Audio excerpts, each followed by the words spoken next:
ร้านยุทธออดิโอนะครับมิกยามาฮ่า MGP 16X ครับสวยๆครับผมเอฟเฟกต์2ตัว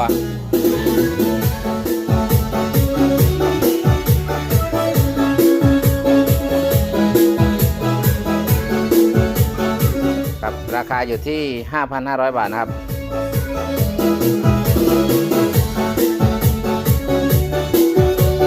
ภาพสวยๆแล้วครับผม